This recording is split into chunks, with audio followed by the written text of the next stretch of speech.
Yes, yo.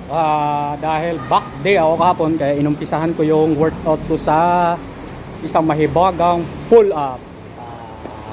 Ayon sa ating mga fitness expert, ang pull up daw ay isa sa pinakamagandang back workout. Kasi nga halos buong back muscle yung nagagamit. Kaya yun yung inuuna ko, warm up. Unang workout, parang warm up para gisingin lahat ng mga muscle sa buong back. Tama ba? Basta ganun yun. Hayaan mo na.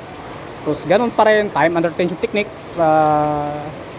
Kasi nga, bodybuilding to eh. Hindi to pabilisan ng, tawag dito, pabilisan ng repetition, paramihan ng repetition. Ang purpose dito, quality. Opo sir, kaninang 9 pa.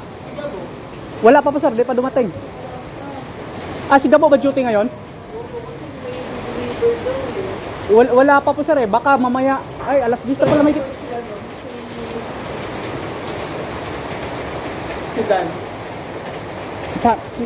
nasa ano sa pwesto po ata nila sir. Pero nandiyan na si Sir Dan. Wala, hindi sila dala sa sakya. Ay hindi po sir, binaba lang nung service niya. Wala pa naman. Baka sunduin po ata yun sir. Baka magpasundo.